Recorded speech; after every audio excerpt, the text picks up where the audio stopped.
أعوذ بالله من الشيطان الرجيم. بسم الله الرحمن الرحيم. إن الحمد لله نحمده ونستعينه ونستغفره ونعوذ بالله من شرور أنفسنا وسيئات أعمالنا.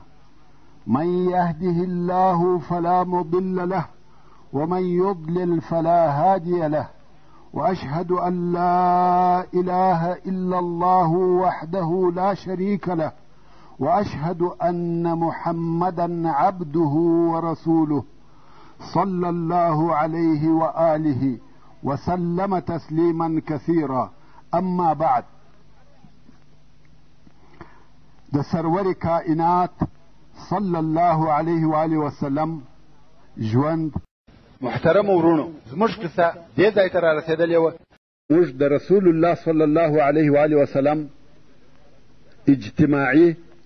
ځینې اجتماعي ارشادات او لارښوونې د دې دپاره بیان کړه چې د ځینو اسلام دښمنو انسانانو تهمتونه او د اسلام د پیشوا سرور کائنات صلی الله علیه و آله وسلم حقیقي او واقعي شخصیت سره مقایسه کوي، او پر دغه ټولو ارشاداتو سربیره رسول الله صلی الله علیه و آله وسلم خلق و عفت او نه سوال کولو ته دعوتوي، د صبر او قناعت فضائل ورته بیانوي، او فرمایي که چا فقر او سوال کاوه د قیامت په ورځ به پر مخ غوښې نه وي.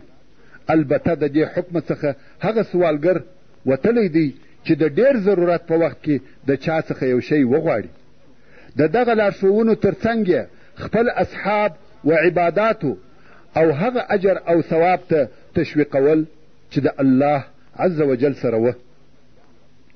په دغه لارښوونو او ارشاداتو سره رسول الله صلی الله علیه و آله وسلم د خپلو اصحابو کرامو معنویات او مواهب ورپورته کړه، تر څو چې د بشر په تاریخ کې پس له انبیا علیهم السلام څخه د کمال و هغه لوړې درجې ته ورسېده.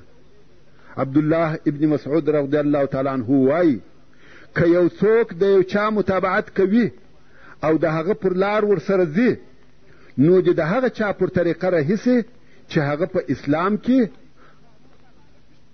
او پر سمه طریقه وفات سوی وي، ځکه ژوندی د فتنې او اوښتلو څخه نه دی په امان. نو هغه د رسول الله صلی الله علیه و آله وسلم اصحاب د دې امت افضل انسانان وه، زړونه یې پاک وه، په علم کې عمیق وه، دنیوي تکلیف یې لږ و. الله عز وجل د خپل نبي د صحبت او د دین د اقامت دپاره اختیار کړي وه. د هغو فضیلت وپېژنئ، د هغو د لارې متابعت وکئ، څونه چې مو په وسه پوره وي د هغو اخلاق او عادات اختیار کړي. هغه پر مستقیمه لار وه. او بیا په خپله رسول الله صلی الله علیه و آله وسلم د ټوله امت قائد اعظم داسې ظاهري او معنوي کمالات درلوده، داسې مجد او فضیلت یې درلودی، داسې ښه اخلاق او ښه خویونه یې درلوده چې زړونه ورکشېده او نفسونه تر قربانېده، چې یوه خبره به یې نه وه کړې صحابه کرامو به د هغه پر عملي کولو تلوار کاوه. نو رسول الله صلی الله علیه و آله وسلم په دغه عالی اوصافو سره وکولای سوای چې په مدینه منوره کې یوه نوې د مجد او شرف داسې ټولنه جوړه کړي چې په تاریخ کې یې مثل نه لیدل کیږي، او د دغه ټولنې د مشاکلو د لرې کولو دپاره داسې حل پیدا کړي چې یو انسان په راحت سره ژوند پکښې وکړي. دا هم په داسې وخت کې چې د هغه وخت انسانانو د جهالت په تاریکیو کې ژوند کاوه، خو په دغه لارښوونو او په دغه لوړو معنویاتو د دغه نوې ټولنې عنصرونه پوره سوه، او د وخت د ټولو مشاکلو په مخ کې ودرېده. د ورځو او تاریخ مخ یې وسمې لارې ته واړاوه. ورونو، پس له هغه څخه چې رسول الله صلی الله علیه و آله وسلم په مدینه منوره کې د نوې اسلامي ټولنې اساس ټینګ او مضبوط کړي، د مسلمانانو په مابین کې عقیدوي، سیاسي او نظامي وحدت راوستی، نو یې دا بهتره ولیده چې د غیر مسلمینو سره هم منظم علاقات ولري او د دې کار څخه مقصد دا و چې ټول بشریت په امن او سلام خیر او سعادت کې ژوند وکړي او دغه منطقه په یوه اتحاد کې منظمه سي او هلته په هغه منطقه کې چې په تعصب او نفاق سره ډکه وه د عفو او بخښنې طریقه کښېښول سي. لکه د مخه چې مو درته وویل هغه غیر مسلمین چې مدینې منورې ته نږدې پراته وه هغه یهود وه. دغه یهودو که څه هم پټ په زړو کې د مسلمانانو سره عداوت درلودی مګر تر اوسه پورې یې هیڅ مقاومت او دشمني نه وه ښکاره کړې. نو رسول الله صلی الله علیه و آله وسلم د یهودو سره هم یوه خاصه معاهده ولیکل چې په هغه معاهده کې یې یهودو ته دینی او مالی مطلقه ازادي ورکړې وه او رسول الله صلی الله علیه و آله وسلم د دوی دپاره د فراره کولو یا د مالو د مصادره کولو یا د دشمنۍ هیڅ سیاست نو اختیار کړی او دغه معاهده د هغې معاهدې تر څنګ وه چې په خپله د مسلمانانو تر مابین لیکل سوې وه چې د هغې معاهدې مهمې مادې مو درته بیان کړې او اوس به د یهودو سره د معاهدې مهم ټکي درته بیان سي چې دا هم اسلامي قانون دی. اول، یهود د بني عوف د مسلمانانو سره یو امت دی. د یهودو خپل دین دی او د مسلمانانو خپل دین دی. د دوی مریان او د دوی ځانونه په دوی اړه لري. دوهم، یهود خپل خرڅ او مصرف کوي او مسلمانان خپل خرڅ او خپل مصرف کوي. دریم، یهود او مسلمانان به یو د بل کومک د هغه چا په مقابل کې کوي چې د دوی سره جنگ یا پر دوی تجاوز او تیری کوي. څلورم، یو سړی د بل حلیف په ګناه نه نیول کیږي او د مظلوم به کومک کیږي. پنځم، تر کومه وخته چې مسلمانان په جنگ کې وي یهود د مسلمانانو ملګري دي. شپږم، که د دغه عهدنامې د خلقو په مابین کې یوه داسې شخړه یا جنجال پیښ سو چې د هغه څخه د شر او فساد بیره وه هغه موضوع به و الله او رسول الله صلی الله علیه و آله وسلم ته محول کیږي. اوم، و قریشو او و هغو کسانو ته چې د قریشو نصرت کوي جوار نور کول کیږي. اتم، مسلمانان او یهود به یو د بل کومک د هغه چا په مقابل کې سره کوي چې پر مدینه منوره حمله کوي او پر هر چا د هغه حصې ساتنه ده چې د دوی و طرف ته وي. نهم، دغه عهدنامه بې له ظالمه او ګناهکاره بل څوک نه ماتوي. یعنی هر چا که دغه عهدنامه ماته کړه هغه ظالم او آثم دی او جزا ورکول کیږي. ورونو، د دغه عهدنامې په لیکلو سره مدینه منوره او د هغه شاوخوا یو وفاقي دولت او حکومت سو چې نن ورځ فدرالي حکومت هم ورته وایي چې مرکز او پایتخت یې مدینه منوره سو او د دغه حکومت رئیس که چیرې دغه تعبیر صحیح وي رسول الله صلی الله علیه و آله وسلم دی. حکم او امر په دغه حکومت کې د مسلمانانو دی چې په دغه عهدنامه سره مدینه منوره د اسلام دپاره یو حقیقي او واقعي مرکز او پایتخت وګرځېده او دپاره د دې چې د امن او سلام منطقه نوره هم پراخه سي رسول الله صلی الله علیه و آله وسلم په راتلونکو وختو کې د نورو قبایلو سره هم د وخت د مراعته سره سم دغسې معاهدې کړي او لیکلي دي چې په راتلونکي بحثو کې به پر خپل ځای درته بیان سي.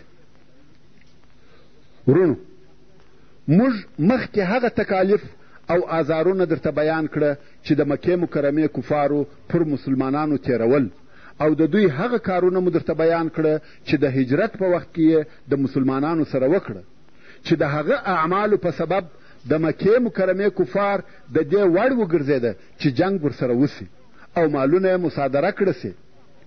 خو دوی پر هغه اعمالو سربیره بیا هم هغه خپل عداوت نه پرېښاوه او د غفلت د خوبه څخه نه راویښېده بلکې په دې ډېر خفه وه چې مسلمانان ولې د دوی د عذابو څخه خلاص وه او ولې په مدینه منوره کې د امان ځای پیدا کړي. نو یې عبدالله ابن ابی ابن سلول ته هغه چې مشرک او د انصارو رئیس بلل کېدی. که رسول الله صلی الله علیه و آله وسلم هجرت نه وای کړی او انصارو ایمان نه وای راوړی، قریبه وه چې اهل مدینه یې پر خپلو ځانو پاچا وګرځوي. نو قریشو و دغه عبدالله ابن ابی او د ده و مشرک ملګرو ته خط ولیکئ چې ورته لیکلي وه تاسې زموږ و سړي ته ځای ورکئ، موږ په الله سره قسم یادوو چې یا به جنګ ورسره کوئ او د خپله ښاره څخه بې باسئ، یا به موږ ټوله پر تاسې حمله کوو، تاسې به وژنو او ښځې به مو بندیانې نیسو. د دغه لیک په رسېدلو سره عبدالله ابن ابی اراده وکړه چې د مکې مکرمې د مشرکانو امر پر ځای کړي. یو خو په خپله ده د رسول الله صلی الله علیه و آله وسلم سره ذاتي حسد او عداوت درلودی، ځکه ده دا فکر کاوه چې رسول الله صلی الله علیه و آله وسلم د ده پاچهي د ده څخه اخیستې ده، او بل دا امر هم ورته راغلی. عبدالرحمن ابن کعب رضی الله تعالی عنه وایي کم وخت چې عبدالله ابن ابی او د ده بدپرستو ملګرو ته دا امر ورسېدی، خپل نفر یې د رسول الله صلی الله علیه و آله وسلم د جنگ دپاره سره راټول کړه. رسول الله صلی الله علیه و آله وسلم چې په دې واقعه خبر سو نو ورغلی او ورته ویل د قریشو د جنگ وعدې و دغه حال ته ورسولاست. قریش دونه ضرر نسي در رسولی لکه دغه اوس چې تاسې و خپلو ځانو ته رسوئ. تاسې غواړئ چې د خپلو ورونو او اولادو سره وجنګېږئ؟ هغو چې د رسول الله صلی الله علیه و آله وسلم دغه خبرې واورېدې بیرته سره وپاشل سوه او عبدالله ابن ابی په دغه وخت کې د جنگ اراده پرېښول. خو دا معلومه خبره وه چې عبدالله همیشه د قریشو طرفداره و. هر وخت چې به دا موقع په لاس ورغله چې مسلمانان او مشرکان په جنگ سره اخته کې، ده به خپل ټول کوښښونه کول او په دغه کار کې یهودو هم د ده کومک کاوه. مګر هلته د حکیم نبی صلی الله علیه و آله وسلم حکمتونه وه چې د دوی د شر او شیطانت اورونه یې هر وخت په پوره حکمت سره وروژل. په دغه وختو کې سعد ابن معاذ رضی الله تعالی عنه د عمرې د ادا کولو دپاره مکې مکرمې ته ولاړی او هلته د پخواني شناخت او تعلق په سبب د امیه ابن خلف کور ته ورغلی او بیا یې امیه ته وویل زما دپاره داسې فارغه وخت وګوره چې زه پر کعبه شریفه طواف وکم. امیه هم د څاښت په وخت کې د طواف دپاره راویستی. په لار کې ابو جهل په مخه ورغلی. ابو جهل ویل یا ابا صفوان دغه څوک در سره دی؟ ویل دا سعد دی. ابو جهل و سعد رضی الله تعالی عنه ته وویل ګمان نه کوم چې په امن سره دې پر کعبه طواف وکې، ځکه تاسې هغه د دینه وتلو خلقو ته ځای ورکړی دی او تاسې دا عزم کړی دی چې د هغو نصرت او کومک وکړي. په والله که دغه صفوان نه وای در سره خپل کور ته به سالم نه وای تللی. سعد ابن معاذ رضی الله تعالی عنه په لوړ آواز ورته وویل په والله که ته ما د دغه څخه منع کې زه به تا د داسې شي څخه منع کم چې هغه و تا ته تر دغه سخت تمامیږي. ستا تجارتي لار پر اهل مدینه ده.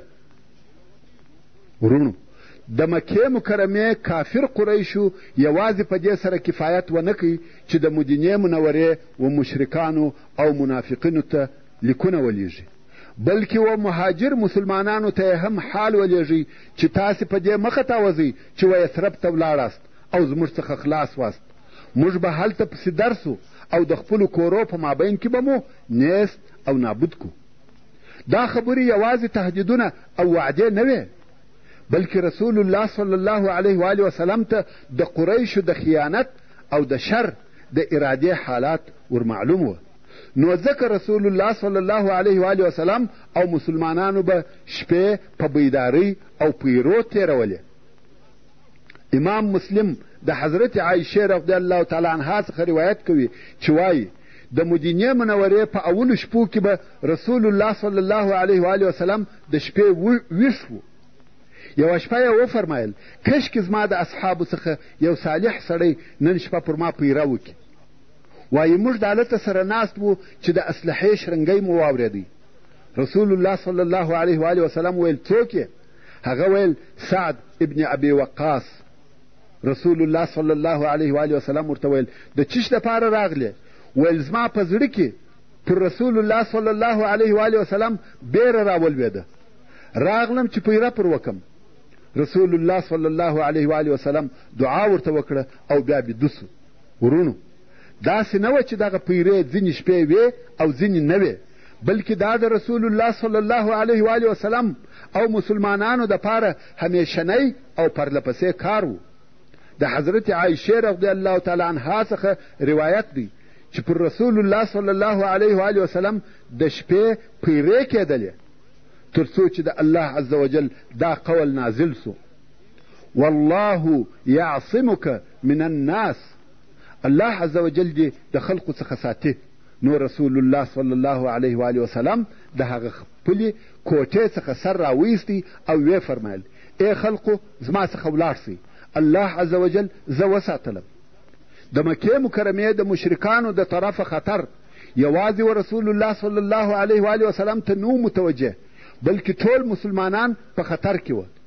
د ابی ابن کعب رضی الله تعالی عنه څخه روایت دی، وایي کم وخت چې رسول الله صلی الله علیه و وسلم او د ده اصحاب مدینې منورې ته راغله او انصارو ځای ورکړي، ټولو عربو د یوه قوسه څخه ویشتل، یعنې ټوله یې یو قسم دشمنان وه. نو ځکه مسلمانانو شپه بې اسلحې نه تېرول او د ورځې بې له اسلحې نه ګرځېده، یعنې د شپې او ورځې به اسلحه ورسره وه.